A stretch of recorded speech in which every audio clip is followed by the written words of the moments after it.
Bonjour à tous, bienvenue. Alors aujourd'hui, je vais vous parler d'un microphone, celui que j'utilise actuellement, le Shure SM7B.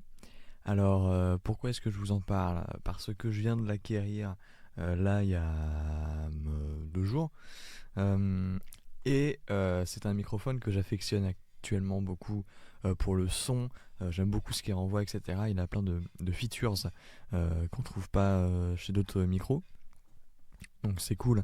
Déjà c'est un micro dynamique.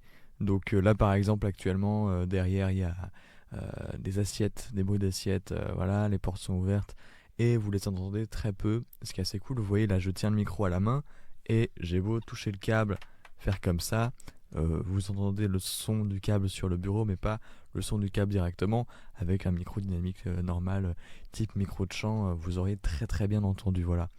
Voilà, c'est très cool parce qu'il isole. Hop là, on me voit plus, je suis flou. Hey, ça marche pas. Il isole très bien les sons, les bruits ambiants pour ne garder que la voix. Et là, je peux le tenir à la main, il n'y a pas de problème, ça marche.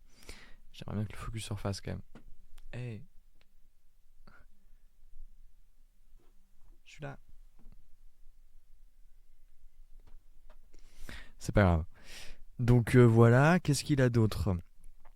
Il est très cool parce qu'il rejette tous les bruits a priori euh, des champs électromagnétiques, mais il se trouve qu'actuellement, moi je suis à mon bureau et moi j'ai beaucoup d'électricité, forcément, j'ai des alimentations, j'ai des transformateurs, des câbles dans tous les sens, etc. Et qu'est-ce qui s'est passé? Il s'est passé que hier j'ai déballé mon micro, je l'ai branché à un câble cordial tout à fait professionnel et le son était nickel, etc. J'ai fait un petit peu d'égalisation sur la tranche de ma console et j'étais content. Puis après, je me suis dit que je vais faire un truc un petit peu mieux, donc j'ai pris mon Rode PSA 1, hop, pour pouvoir le monter. Et qu'est-ce qui s'est passé? Il s'est passé que, et ben du coup, mon câble cordial là, donc qui est celui-là, hein, pas celui que j'utilise actuellement. Enfin, c'est deux câbles cordiales, mais là ça c'est avec une fiche neutrique. Bref.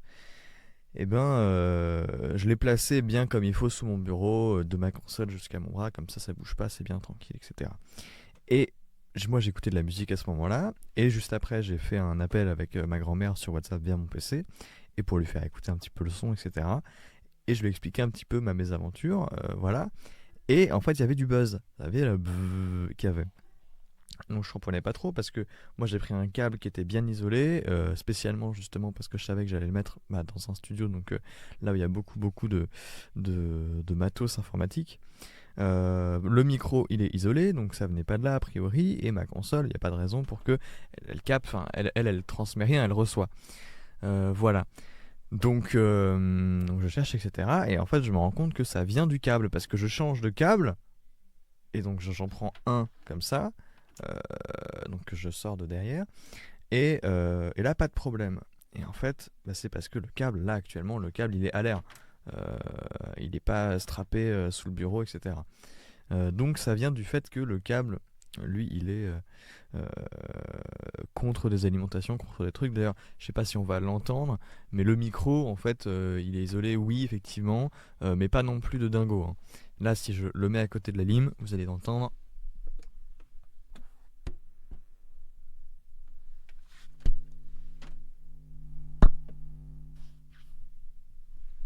Voilà, à mon avis, là, vous venez d'entendre quand même une bonne démo du bruit, etc., que ça générait.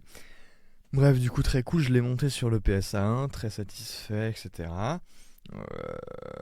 La qualité de fabrication est vraiment incroyable. Petit reproche au niveau du câble. Bon, le câble, c'est cool. Voilà. Maintenant, c'est un peu chiant. Moi, je suis pas fan de le mettre par derrière. Là, je vais le faire pour vous montrer. Je suis pas fan de le mettre comme ça. J'ai peur que ça l'abîme un peu, et puis c'est moche. Donc je préférerais le mettre comme ça, mais c'est pas vraiment possible parce que ça bute contre le câble et du coup ça vient partir vers l'extérieur. Donc c'est un peu dommage. Il y a le truc de fixation pour le câble qu'a mis Shure dans la boîte. Donc techniquement je pourrais mettre le strap comme ça, mais c'est vraiment très très laid. Donc je ne ferai pas ça. Voilà. D'ailleurs, vous avez marqué, là j'ai touché le micro, on l'entend très peu. C'est vraiment un micro qui est ultra, vraiment ultra isolé pour les bruits de manipulation, etc. Il n'y a pas de problème. Par ailleurs, il y a en plus de ça, euh, pour monter le screw adapteur là, pour pouvoir le mettre sur une vis 1/8, voilà. Du coup, il y a un truc qui est très cool avec le Shure, c'est qu'on peut l'ajuster sans devoir visser, dévisser. Je prends par exemple l'exemple du PodMic de Rode. Bon, c'est un peu un truc comme ça, mais c'est un petit peu moins élaboré. Là, il y a vraiment des trucs spéciaux, etc. au niveau des rondelles, etc. qui fait que, voilà, on n'a vraiment pas besoin de dévisser, de revisser pour que ça marche. Très très cool. Et a priori, il y a un système similaire sur je sais pas, le pan du micro quand on le bouge comme ça, quoi. Voilà. Et ben, bah ça le fait pas trop. Parce qu'en fait, l'adaptateur, enfin, je pense que ça marche très bien si on fait ça sur une vis. Le plus gros, c'est quoi? C'est un cinquième plus gros qu'un quart et un huitième? Non, évidemment pas ça. Non, c'est. Bref, je sais pas ce que c'est. Bref, la taille est la plus grosse pour mettre des micros. Voilà, donc l'utiliser sur un adaptateur, j'essaierai avec. J'ai un autre pied derrière qui a ça.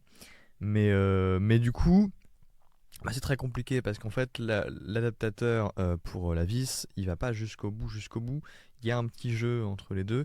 Et du coup, bah, c'est pas le contact entre le truc qui tourne du micro et le pad vis. C'est vraiment le bout du pad vis contre le fond du micro. Et c'est ça qui crée vraiment non, justement, un moins-jeu. Bref, qui fait que c'est ça qui va créer la vraie pression qui va faire qu'on pourra pouvoir le bouger sans que ça altère euh, la fixation. Sauf que bah, ça marche pas vraiment bien, quoi. C'est vraiment tu bouges, ça dévisse. Dans la majorité des cas, mis à part si tu arrives vraiment bien à le faire et que tu ne bouges plus trop, c'est vraiment des tout petits ajustements, ça se dévisse. Voilà, donc ça c'est dommage. Et sinon, bah faut vraiment le visser comme il faut, mais ça bouge plus. T'as plus la possibilité d'ajuster. Voilà. Alors l'avantage c'est que sur le PSA1, on a le moyen, la possibilité de pouvoir tourner le micro même quand il est vissé via ça. Sauf que pour que ce soit activé, bah, il faut dévisser les deux potards, non, les deux vis, tout simplement, qui sont là. Sauf que si on dévisse ça, bah, on est obligé de le laisser dans cette position-là. Tu peux pas le mettre comme moi je l'avais mis à un moment.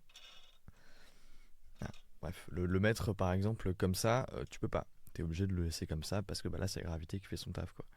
Voilà. Moi, j'ai trouvé quand même un petit peu dommage la place qu'il prend. C'est très très gros micro, hein. Vous voyez là, ça cache ma bouche. Donc moi, je l'avais mis comme ça en stream, etc. Ça marche un petit peu mieux. Sachez-le, si vous achetez le micro, c'est un micro qui est très gros, qui prend beaucoup de place. Voilà, bon, pour la qualité qu'il a, la possibilité de modelage qu'on a quand on enregistre avec ce micro là, bon, on va dire que ça vaut le coup, c'est pas très important. Et en principe, tu prends un micro pour la qualité qu'il offre, pas pour son design. D'ailleurs, le design de ce micro est vraiment des plus simples, hein, donc ça marche partout. Mais quand même, c'est à savoir. Voilà, je pense avoir tout dit. Ah non, je vais pas parler des Switch. Switch en soi, sympa. Moi, je les utilise pas parce que bah, je trouve que le passe-bas, en tout cas avec ma voix, ça sort un côté trop. On dirait qu'il manque quelque chose. C'est pas un passe-bas, avec ma voix en tout cas, on dirait qu'il manque quelque chose. Donc j'utilise pas. Et pareil pour le boost de présence, je le trouve pas intéressant parce que ça dénature trop la voix. Dans mon cas, hein, encore une fois, quand on se déplace et c'est plus dur à égaliser. Voilà. Donc pour moi, les deux switches, surtout le boost de présence particulièrement, sont intéressants parce qu'en soi, le passe-bas, bah, le micro isole déjà très bien. Et si vous faites de la diffusion en direct, démerdez-vous avec des plugins, ça ira très bien pour si vous voulez supprimer un peu des bruits ambiants indésirables. Voilà, le boost de présence pour le coup peut être plus utile pour des voix peut-être un petit peu plus claires. Vraiment, vous voyez, il y a quand même un proximity effect assez développé sur le micro. Donc c'est assez cool pour le coup, mais pas pour moi. Voilà. D'ailleurs, pour information, le mixage que j'ai de la compression, hein. Voilà. Et j'utilise avec une Xenix Q802 que je vais changer très très vite parce que c'est vraiment indécent d'utiliser le Shure SM7B avec cette console là. C'est vraiment pas du tout une bonne console, table de mixage. C'est pas du tout une bonne table de mixage à utiliser avec un Shure SM7B. Vraiment, c'est de l'irrespect total. Mais bon, en attendant que j'arrive à me choper ma Zoom Live Track L8, ça va aller pour les quelques trucs que je vais devoir faire avec. Voilà. Merci d'avoir regardé cette vidéo qui fait 10 minutes. À tous et au revoir.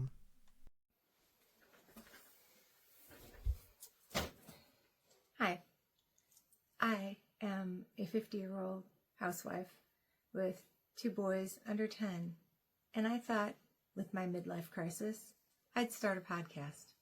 And for a while I started with just using a regular mic.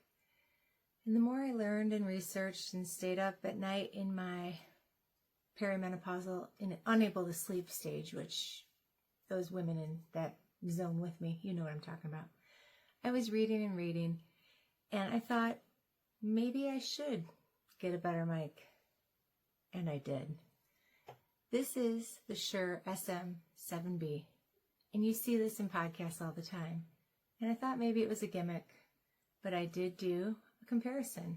I borrowed some mics from different friends of mine, hooked them all into my Podcaster 4, which it's over here. And so the audio interface was the same. The recording platform was the same. And the thing that was different, the sound.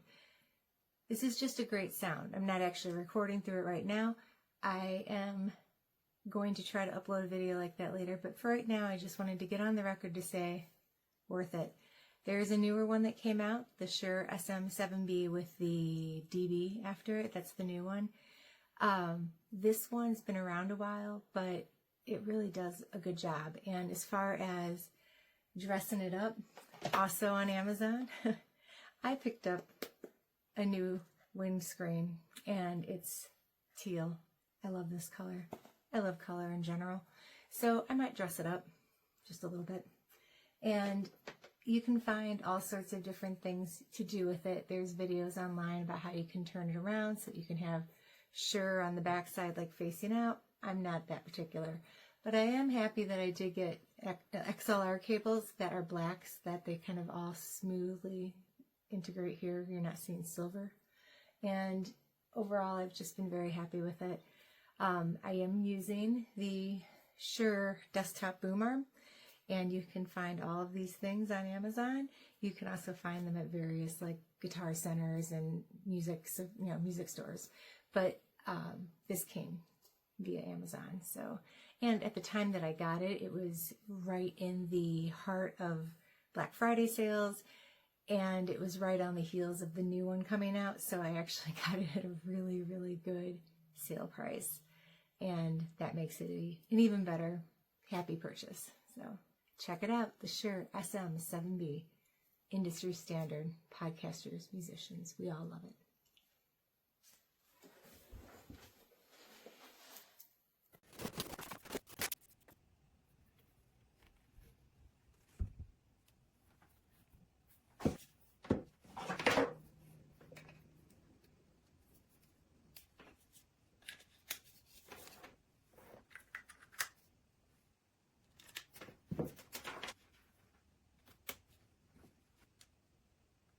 Hello, check, check.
Alright, so just to check the audio differences, not the differences, but to understand how it sounds.